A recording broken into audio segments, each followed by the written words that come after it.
AI is not replacing top performers, but it is exposing the ones who never learned how to think. And that's why Mr. Paul Slater is here from paulslater.ai. And Paul spent nearly 20 years inside Microsoft watching this crazy metamorphic AI shift unfold. And now he helps leaders to stop using AI like a tool and to start leading with it. We're here on the Marketer of the Day podcast with Robert Plank. We're brought to you by dfypodcast.com. We handle the back end of your podcast so you can focus on the conversation. And the conversation we're about to have is probably the most important one that you could listen to in today's day and age. We're talking about how to use AI to turn yourself as a contributor into a manager, but how to navigate all the minefields where sometimes people treat AI like Excel or Zoom. And we'll dive into some amazing techniques such as those magnificent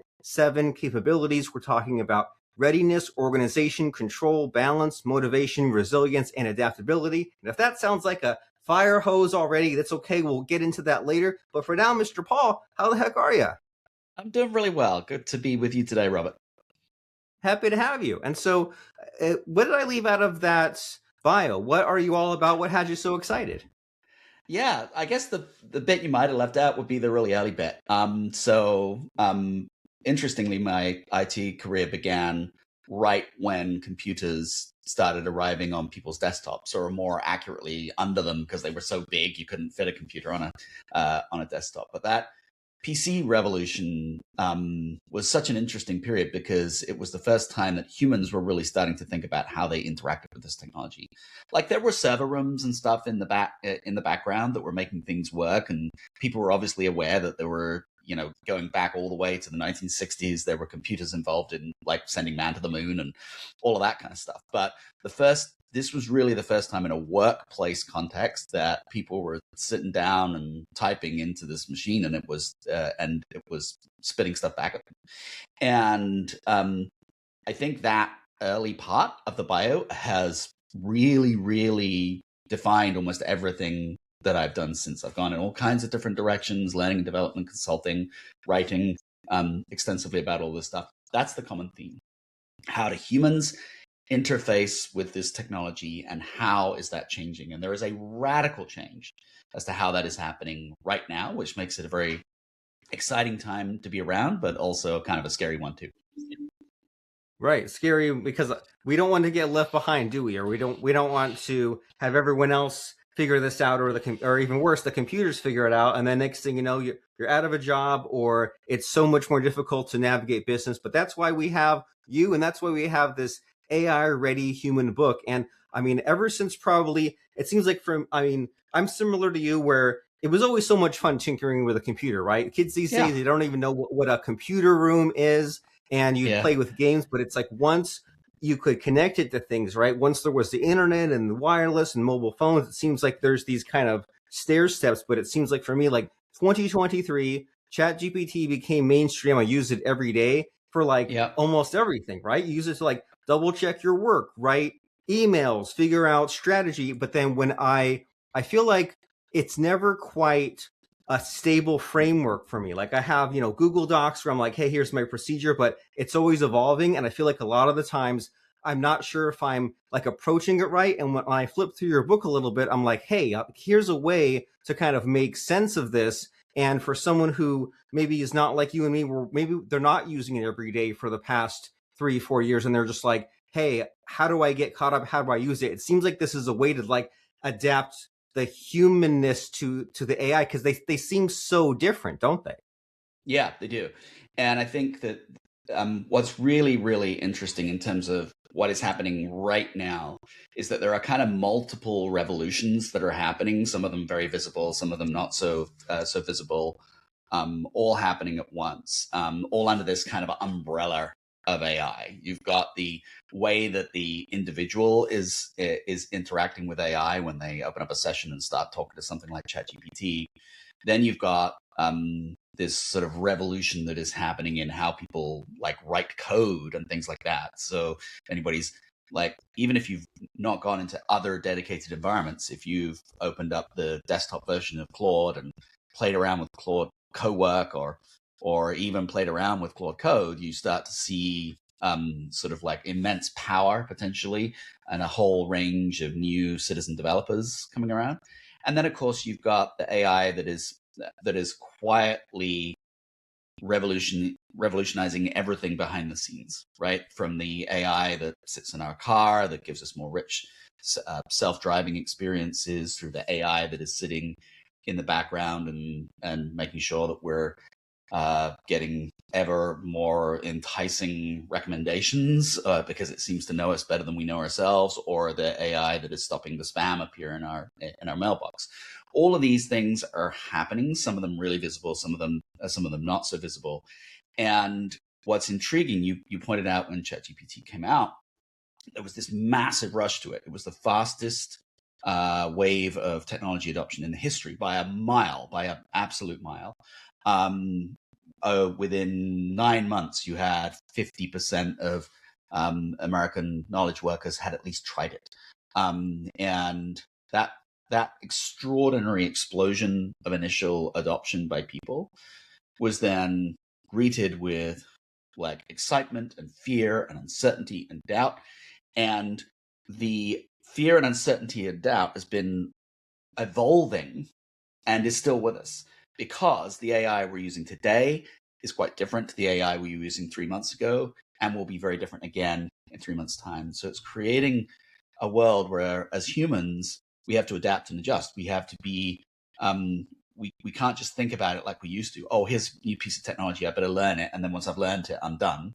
And now it's like, oh, I need to be this sort of continuous adapting and learning machine that is moving from the idea of being an individual contributor who plays around with this tool to something that is sitting alongside a very powerful and evolving technology. So if you feel like you're using it on a day-to-day basis and thinking, oh, I'm not using it as well as I could be, that's almost certainly right. It's right for me, right? But it's something that I continue to work on every day because I'm aware of the fact that the technology is constantly evolving.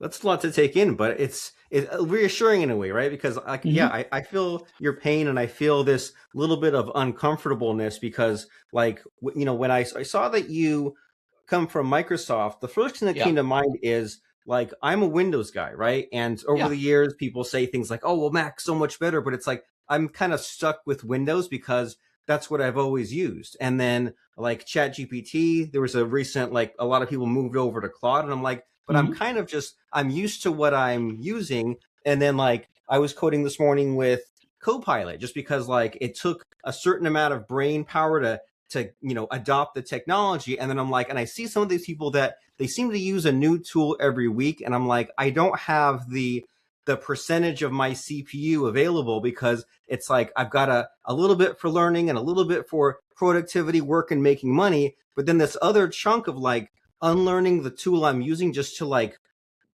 refigure something new out. I feel like a lot of that's kind of starting from scratch, spinning my wheels. But I also have the FOMO, the fear of missing out, of not on the latest and greatest. And so, am I alone, or is this common as it relates to what we were just talking about and the technology adoption? Very common, and it feeds into that evolving fear and uncertainty and doubt thing that I was just talking about as well, the FUD. It if you think about it, right, and I have to remind myself as somebody who comes from a strong technology background, right, that not everybody's as into the tech as I am. So the just playing around and spending your time tinkering with all of these other technologies is something that may or may not make sense for you as an individual. But what we do need to do is we need to make sure that we're literate enough, aware enough of the changes that are happening to make sure that we're not falling behind something to an extent that it could impact ourselves and our careers and all of those kind of stuff. And the challenge is that the rate of change is increasing. So I'll give you one example that for anybody that is an entrepreneur or an owner of a smaller business should think about. With the new generation of tools that allow people to, the term you often hear is vibe coding. I don't particularly like the term vibe coding, but these new technologies that are like OpenClaw and other things that are allowing people to basically write fully in full blocks of code that can execute effectively, and do so with not just minimal coding experience, but also allow people with some coding experience, or even better, some software architecture experience, to write very high fidelity applications very quickly. Those types of those types of technology can theoretically allow any software application, anything that is sort of built in code, to be redesigned by somebody else literally overnight. And I did an experiment on this a couple of weeks ago, where I looked at a couple of sort of full-blown SaaS, software as a service applications that were out there on the internet that have been around for maybe 10 or 15 years, ones that were charging users 20, 30 bucks a month. I picked a couple of them, and over a couple of days, I thought, I'm going to write my version of that, not scraping the code or anything, just literally looking at what the application did and see if I could build something better. And in both of the cases that I did it for, in about 6 hours, I had created something better than the application that was out there on the web. So the point about that is that there is an opportunity using this type of technology for any competitor, whether it be that from a large enterprise or an insurgent startup or whatever, to look at your stuff, if it's software, and say, I'm gonna build something better overnight.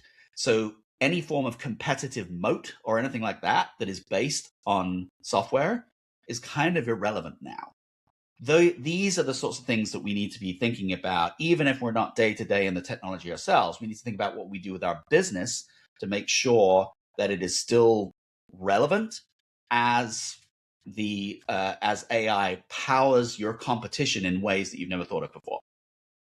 That's deep, and it makes you think back to Microsoft again, right? Like there was something where a couple of decades ago where it seemed like most of, I mean, I'm just saying as an outside person, like I thought like it was like 25% of their income was just from new copies of Windows, and they were trying to make money from like Office and things like that. But it's like Windows, they're once you get it developed to a certain point, there's not that much to improve on it. But then going from like Vista to ME to 7 and 8 was like most of their income, and it seems like they had to pivot a little bit to the servers and the AI, and it seems like it's worked out well for them, right? Last few years they've done really well, and so it's like we all need to think about that. And I gravitate towards the blue ocean, right, where they say like, well, what is it that would put you out of business now? So maybe you should focus on putting yourself out of business, because as easy as it is to vibe code whatever competitor, if you rest on your laurels, other people will do it. And so to help us kind of make sense about this, like, do you think, when business owners, entrepreneurs are hearing your messages, your strategies about AI, like, I mean, what should we be doing? Because it's like, there's so much opportunity, but I get so overwhelmed even thinking about the possibilities. So what are some of the practicalities? So I'll throw a couple of principles out there that are a good starting point, that are based on the work that I do to help organizations be more AI ready. So I would say the first principle is to ensure that every human inside your organization that you are anticipating investing in, every human is developing a set of human skills that sit well alongside the AI that is joining the team. So many organizations are thinking about this as almost like traditional learning and development. It's a tool, let's teach people how to use the tool, and we're done. In reality, it's not that. It is a new way of working. It is a new entity, effectively, that is joining your team. And it is a constantly evolving entity. So think about it as like, think of it almost as a human, right? A new person has joined our team, and they're going to work 24 hours a day, and they're never going to complain, but they're going to get a bunch of stuff wrong. And we need to be able to take advantage of their incredible work ethic, but correct how they're wrong in order to create additional value for our team. So the secret sauce behind that is that you need unbelievably resilient and adaptable employees, because that rapidly evolving thing that is joining the team will continue to transform how work is done. So build these, yes, AI literate, but unbelievably resilient and adaptable employees inside your company, and then you're well set up for what comes. So that first piece is the human dimension. The second piece is all of the, if you like, the stuff at an organizational level that allows all of that to happen, that allows the human beings to thrive within the organization. And that is things like your policy and your culture, but also the infrastructure that's necessary to support it. And again, it goes way beyond just, okay, we've picked a tool and we're now going to have everybody do it. It is a full look at the entire structure of the organization to allow the organization to be more AI ready. And then the third component, you actually touched on it, right? That part that is sort of hidden within Blue Ocean strategy about disrupting yourself before others disrupt you. That is the mindset that everybody needs, whether they're in the most traditional organization or whether they're in a startup. It should constantly be, you should be waking up every day thinking, how are we going to disrupt ourselves before others disrupt us? Because others will disrupt us. And it will come from all kinds of different angles. And if you're not seeing it right now, because you think you're in a traditional industry or something like that, you're probably not looking. Now, there are certain exceptions to that, right? Organizations that are deliberately AI resistant. So think of, I don't know, your vinyl record store or your traditional bookstore in a small community that is making money because it is anti-tech. But the vast majority of organizations will be disrupted in some way, and we're seeing that across all kinds of traditional industries. And do you think it might be just a matter of like being a good incremental planner, editor, debugger? Because like as you're explaining this, I'm thinking in terms of like, whenever I write or I code, it's like if I try to make a big leap, it's a disaster. It's not what I want. But if I say, hey, well, here's what the first iteration looks like, and here's what I'm building for, when you talk about things like infrastructure, is that on the right track as far as like, if you say, well, there's the AI part of it, and then there's the human skills that will never go out of date. It seems like just in steps of guiding the AI, it seems like that maybe will forever be the piece where humans are needed. Yeah, I think that I'll put it this way. So when I go into organizations and I look to help them, there's a question that I ask very early on. And so anybody that's listening to this podcast will know how to answer this question because of what I'm about to say. But there's a question I ask very early on, which is, where do you see your business in 3 years' time? And for me, the red flag answer is, it'll be this, we'll be doing this, it'll be here, it'll be blah, blah, blah, blah. The right answer to that question is, I have no idea. Right? And the reason that I have no idea is the right answer because we know enough at this point to know that beyond a relatively short time horizon, the future is very unpredictable. And so once you really truly internalize that, what you start to think about is for a future that is unknown, right? You look out into the distance and you have no clue what is going on. Your best defense against that is to have people with the human traits to guide you through that.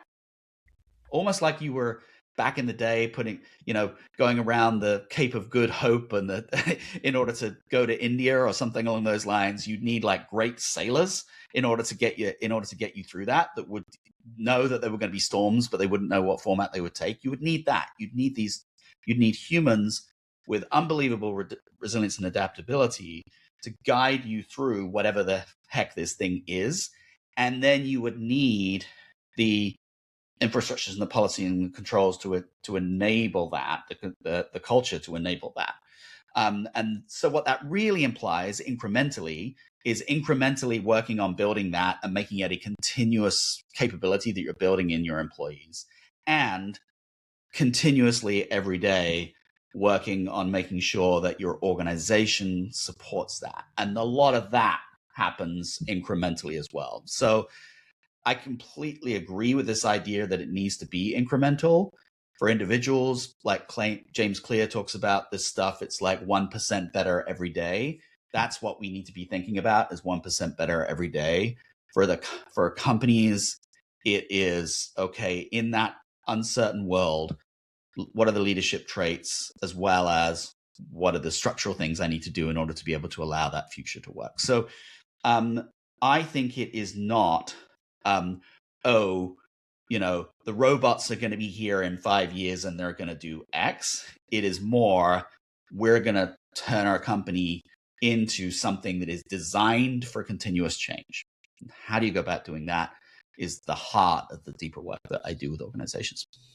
Ooh, interesting. And it sounds like it's not one size fits all. It's a matter Not of at all. having these smart people on your team who are continuous problem solvers. So you have this amazing Yeah. book, AI Ready Human, and you've seen some things both in the past and also the companies that you help. And, since it's a podcast, we love stories, especially the stories of struggle and failure and overcoming. So in these last few minutes, do you have anything for us as far as like something of your own personal or business transformation, some kind of struggle story for us?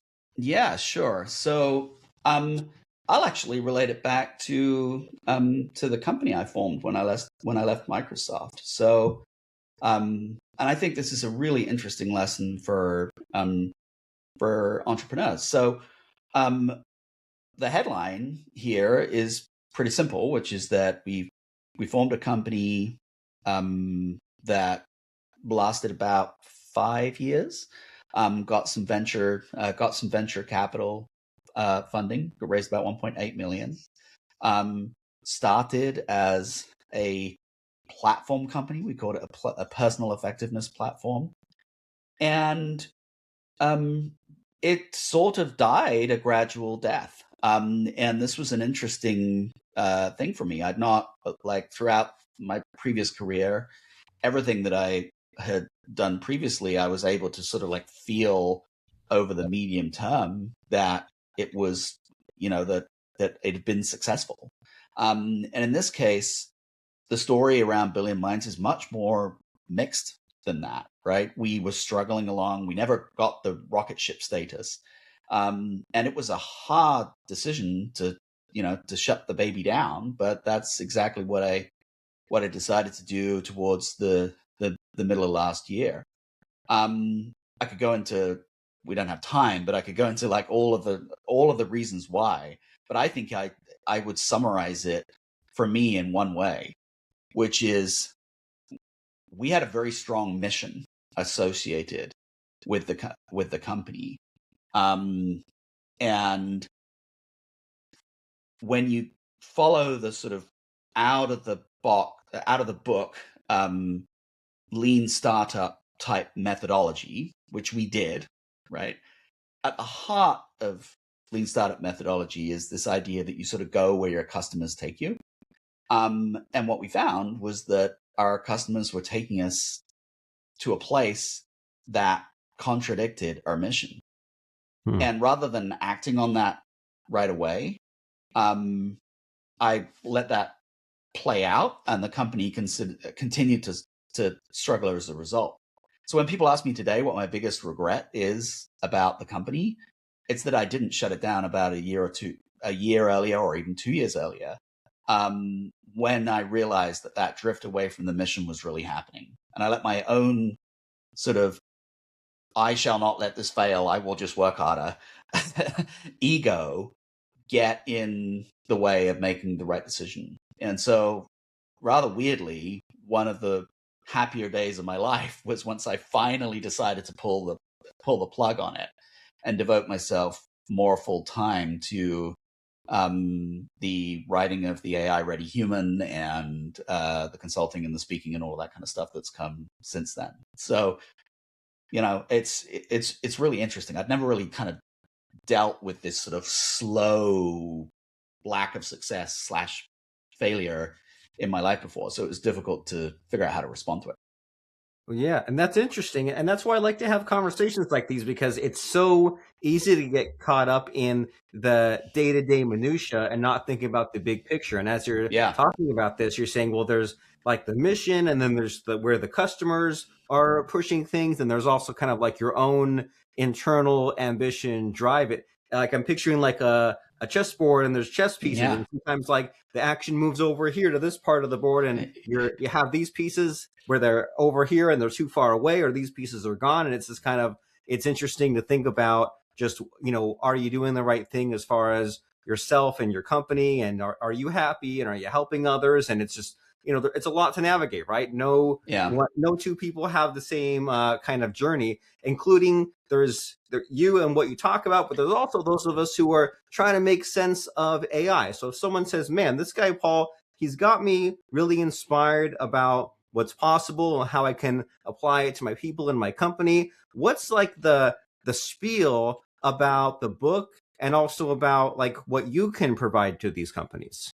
Yeah. So first off, with regard to the book, what's really interesting is I think I've established from the feedback that I've got that it's actually really for anybody who is interested in the human dimension when it comes to working with AI. I have got feedback from readers who have barely touched things like ChatGPT and are using the book to sort of like overcome their fear and then figure out how to make it work for them. But I've also got feedback from people who are very, very advanced users of AI.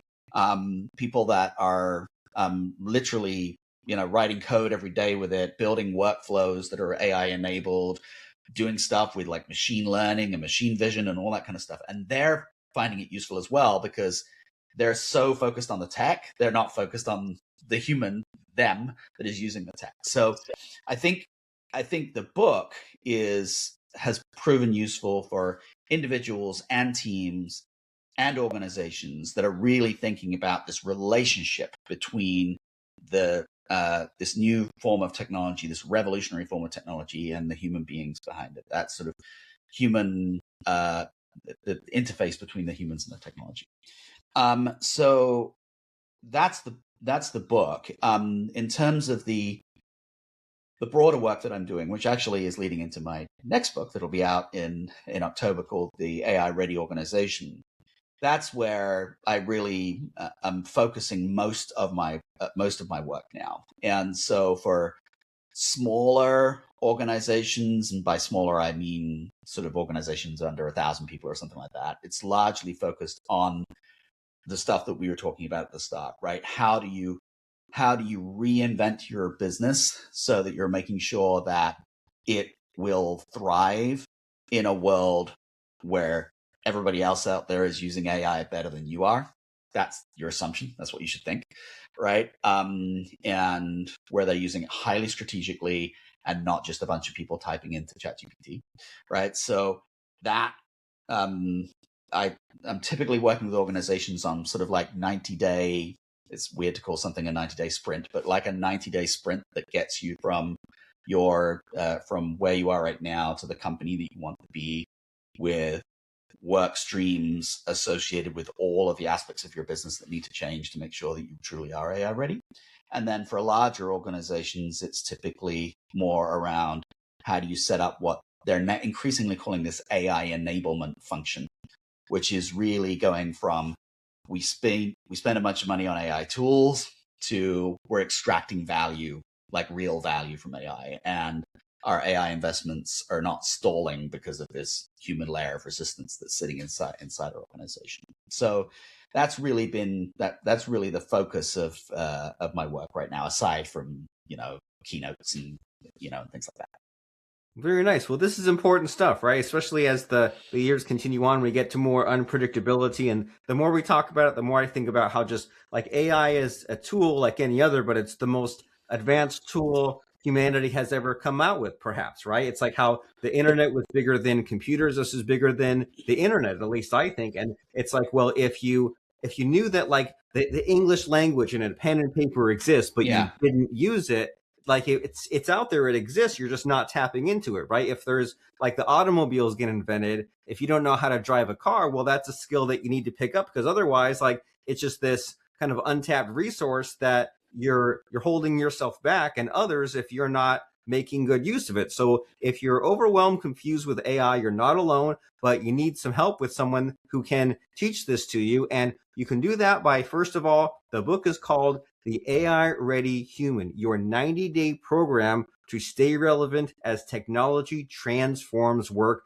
And it's here all about in one of these 90-day sprints, as you say, to use AI thoughtfully while keeping your judgment and identity intact, make sharper decisions when everything around you feels uncertain, and stay motivated and in control as your work transforms. And that's the AI Ready Human, not to be confused with the AI Ready organization coming later this year. And if you say, man, this Paul Slater guy as a human himself just seems really amazing, I want to see what he's got going on as far as his podcast, newsletter, that speaking he mentioned, that website is Paul Slater paulslater.ai. My mistake. And we've been speaking with Paul Slater, who's a former leader at Microsoft, and he is now a strategic advisor to companies looking to navigate the future of work. And we've been speaking to him about his insights, plus the AI Ready Human and this intersection of humans and technology. So, Mr. Paul Slater, as far as those next steps there, right? There's the AI Ready Human and there's paulslater.ai. Is that a logical place to go, or are there some other links to drop? Yeah, that's great. I also have a Substack, Humanity Working. There's actually a podcast called Humanity Working as well, which has had a brief pause, but we're going to be doing a lot of work on the Humanity Working podcast later. But I think paulslater.ai can be kind of like a central point for everybody to go. And I am real. I'm not AI, but but I figured given the work that I'm in, probably .ai was a good suffix. Oh, yeah, I agree. So that's the hub. That's paulslater.ai. And before I let you go, Mr. Paul, because we're all about the human immediate factor, it's time for the scary part of the podcast where I try to stump you. I try to put you on the spot by asking you about a fun or interesting quote or lesson that has served you. So what comes to mind as far as a fun or interesting quote or lesson? So I'm going to go lesson. And I was taught it on my own podcast, Humanity Working. I had a guest on there that we've had a couple of times called Bob Johansson. He's from the Institute for the Future. Bob helped me think about the way the world is right now. And it's on, for anybody that's watching this, I'm holding up a card here. And the card shows something called BANI: brittle, anxious, nonlinear, and incomprehensible. And the Institute for the Future is trying to tell us all that this is the world in which we now live. So this is definitely not a humorous anecdote, right? But brittle, anxious, nonlinear, and incomprehensible. And they advised me and advise my audience to start thinking about how you structure your life and the world around you to thrive in this type of world. So they call it flipping BANI to positive. So to combat brittle, anxious, nonlinear, and incomprehensible, you need to be bendable, attentive, neuro-flexible, and interconnected. So I spend every day of my life trying to be all four of those things: bendable, attentive, neuro-flexible, and interconnected. Sometimes physically bendable if I do yoga, but more on the brain side. So that's what I think I'd leave everybody with, right? We live in this unusual new world. Let's change how we act to be able to adapt to that new world by being bendable, attentive, neuro-flexible, and interconnected. Very helpful and inspiring. It's like if there's a big giant problem in front of you, well, can you break it down into 4 pieces? And then for each of the 4 pieces, what are my 4 strategies or tools to solve that? And then next thing you know, you got the system debug. So that's great to hear about. So BANI, BANI. BANI. It's a treasure trove of stuff. Start looking it up, and you'll learn a bunch of stuff that will make you think differently. Very nice. And that's what we need to do, right? Think differently, because if we think the same, we'll get those same results. And that sure won't do for this crazy future that we're in the middle of and headed towards. So paulslater.ai, PAULSLATER.ai. Check out the AI Ready Human, the podcast, and all those other resources that you need to tap into in order to get to that next level and get your business and your own life where it needs to be. So Paul Slater, AI enablement author and speaker. It's been so much fun talking to you today. Thanks for being here. Brilliant. Thank you, Robert.